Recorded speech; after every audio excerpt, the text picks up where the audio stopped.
Welcome to the video. My name is Ryan, SetsBaseTriathlon.com, and today we're going to jump into quick tips talking about best gear investments as a triathlete. As we all know at this point in time, if you've done one or you've done 20 or you've done 100, triathlon is not the most inexpensive of sports.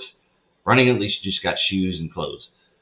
Swimming, you just got swimming gear. Biking, you just got biking stuff. But when you add the bike in there and helmets and all the equipment that goes with that, it starts getting pretty pricey. And then running, if you want to use, the best and latest greatest shoes, vapor flies, you want to use meta racers, whatever, that starts getting expensive too. So this is kind of a rundown of what I've come up with my athletes and other athletes that ask questions on where should I spend my money? What's the best investment? What's the best bang for my buck? So we're going to jump into it. Number one, find a solid training plan.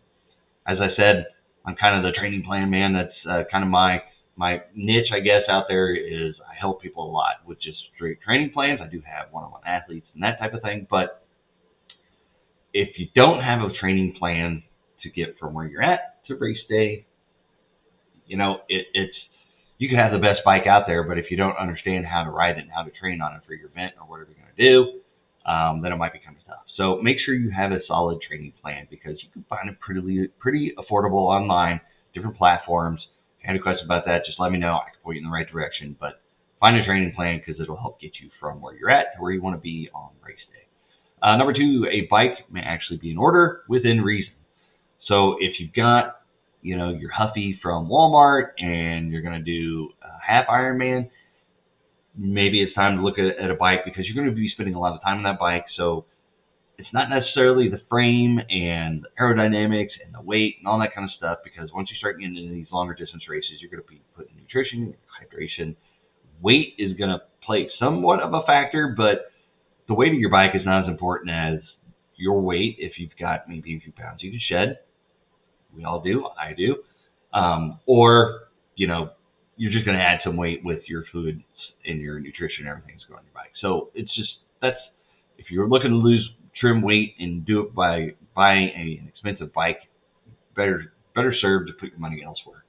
But when you're putting those kind of miles on a bike, the things that do matter are the components on the bike. So if you've got, I hate to say it, if you got the Walmart special, you'll probably end up going through a couple sets of chains, brake cables, shifting, gearing, cassettes, derailleurs, crank arms, big rings, little rings on the front, chain rings, bottom bracket. You probably go through a lot of stuff, especially if you're going to be outside, if it gets rained on, if it's hot, you sweat all over it, corrode, stuff like that. Triathlon bikes, they're built these days to withstand a little bit more usage and a little bit more of the rougher conditions than your typical bike that you could maybe buy from Dick's Sporting Goods, Shields, or anything like that.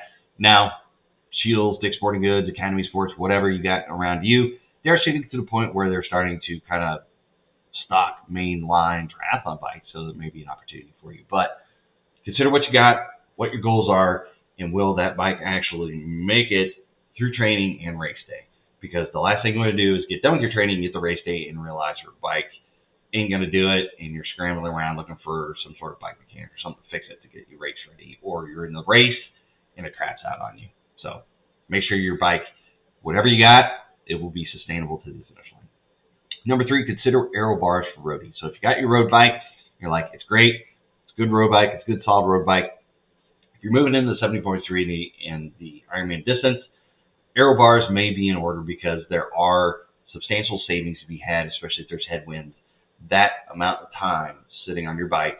Now, if you're in the drops and you're comfortable and you're like, I'm a roadie and this is the way I ride, more power to you. But if you're looking for ways to gain efficiency on the bike and a lower cost, that's one way you can do it, is putting aero bars on your road bike. So consider that. Number four, get a decent bike lid that will save some watts for a good price. And when I say bike lid, I mean your helmet. There's sales going on at the time of this recording. We're looking at Black Friday sales. It doesn't have to be an aero helmet. It could be just a newer helmet, newer style that's a little bit more aerodynamic. So just consider that. And there's some decently used helmets. Make sure you inspect it pretty good. Make sure there's no cracks or bends or anything like that in them. But there are some opportunities to buy some secondhand helmets and that type of thing. So that is a way that it's a lot less expensive than race wheels, a lot less expensive than a new bike. and wax chains and the latest and greatest ceramic derailleurs, all that kind of stuff that saves you millimeters of weight or milligrams of weight and gets you 1 watt per whatever. Getting a bike helmet and making sure it's aerodynamic will save you a lot in the longer run and be a lot less expensive. Number 5, quality running shoes. So if you're going out and you're just buying the cheapest shoes possible, you're going to run into problems because they probably won't last that very long, especially when you're starting to get in the bigger mileage weeks. And you may find yourself running on shoes that aren't necessarily meant to be running that long or that difficult of terrain or training or whatever you're doing. And they kind of fall apart and you don't see the signs and you end up getting foot injuries because your shoes just cannot withstand the pounding. So there's I've found some good middle of the range shoes. I like my Asics GT 1000s or above. There's a few others like a few Saucony lines that I like to use. So I find them on sale, load up on the styles that fit me the best, and I shoot to have my shoes rotated out about every 300 miles because that's the point at which the cushioning and the soles start not rebounding as well and not protecting you as much. And I notice feet issues kind of start popping up, like some plantar fasciitis issues, some soreness in the mornings, soreness on the runs. When you start getting that stuff, look at your shoes, time to replace your shoes, and you don't have to spend hundreds of dollars on shoes to get some good quality running shoes. Number 6, clothing and comfort goes a long way. So if you're doing your race and you're on the bike and you're constantly messing with your clothes and fidgeting with your stuff, you're not focusing on your bike. You're not focusing on being efficient on the bike. If you're doing the same thing on the run, you're not being efficient. So if you're not comfortable during 56 miles, 112 miles, or 13.1 or 26.2 miles, excuse me, you probably will not be efficient and probably losing time.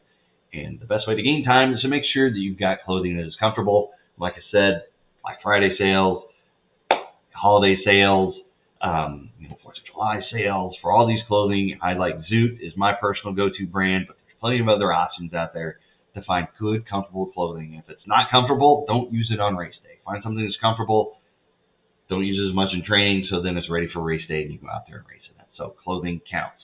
7, there's a lot of efficiency to be gained with shoes that clip into your pedals. So I've done videos talking about this. Clipping your bike shoes into your bike. It gains you a lot of efficiency because your feet aren't sliding around. They're connected to the pedal.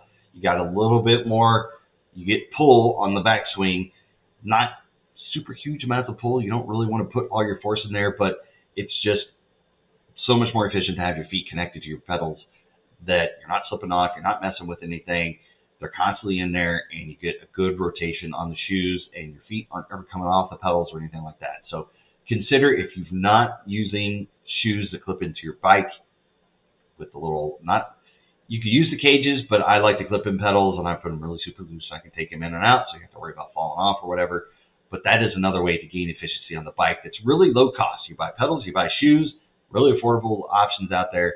Put them on, put the pedals on your bike, put the cleats on your shoe, and you're off and running.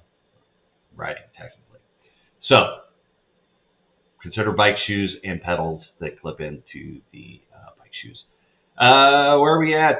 Getting bike shoes. Number 8, race wheels may help, but don't go new or rent on race day. There are race day wheels rentals. That's nice because they have wheels there. They inspect them, make sure they're in good shape. Or you can go out in the used market and find a decent pair of used wheels. You just got to consider a lot of things. I've done videos on there. Disc brakes, punctures, tubulars, size of the wheel. Sometimes the size of the rim won't fit your bike. It's too wide and won't fit in there. So make sure you pay attention to this kind of stuff. Disc brakes, rim brakes, whatever you got going on.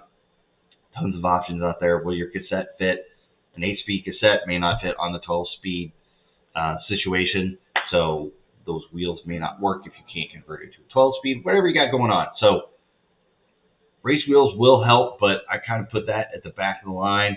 It's something you have to spend probably a decent amount of time to make sure you get the right wheels, and then they're not cheap out there. Even the used ones, you're looking $700-800 to get a good set of used, dependable race wheels. So you can get a little bit of efficiency out of them, but you have to do your homework and make sure you spend a little bit of time making sure you find the wheels that are right for you.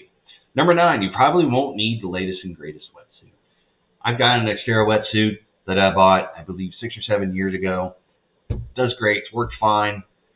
I just now this year noticed some rips in the seams a little bit, and I could probably fix it and tape it, but the arms are starting to crack a little bit.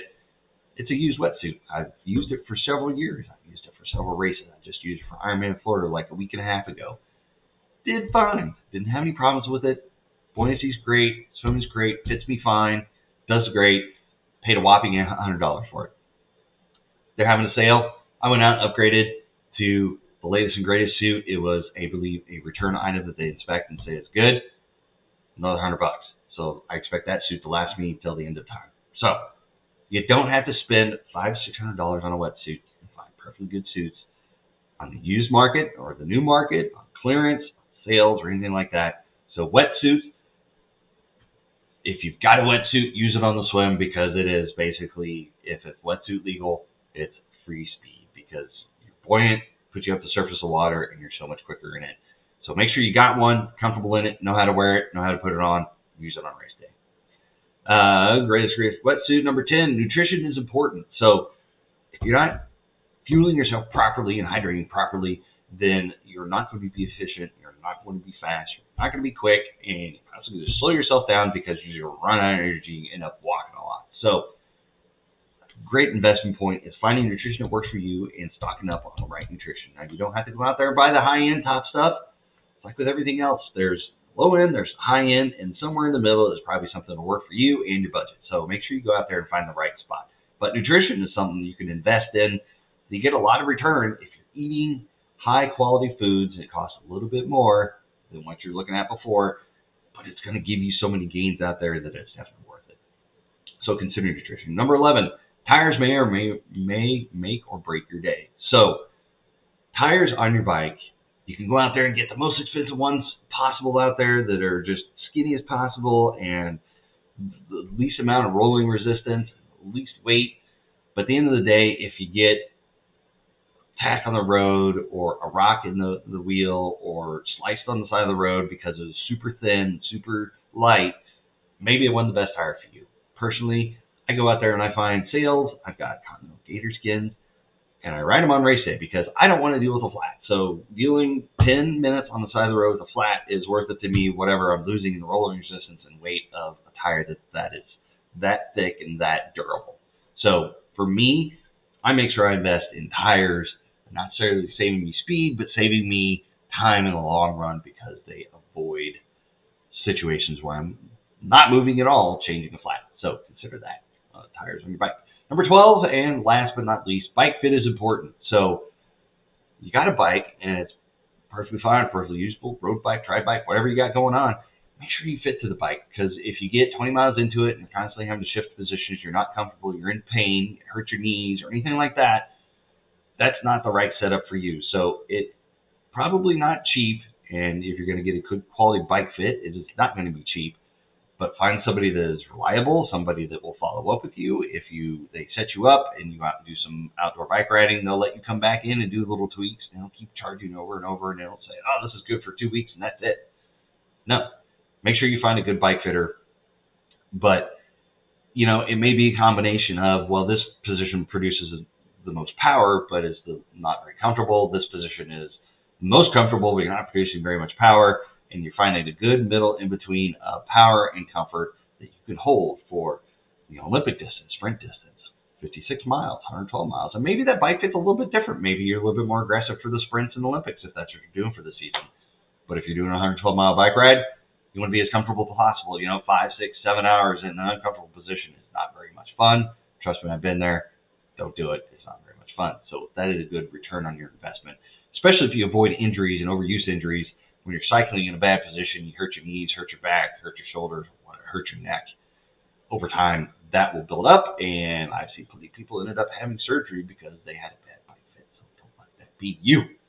So we've wrapped it up. We've hit 12 points on best gear investments, best return for your dollars, I think, that you guys should do out there. So if this helped you out, give it a like if you're seeing it on Facebook.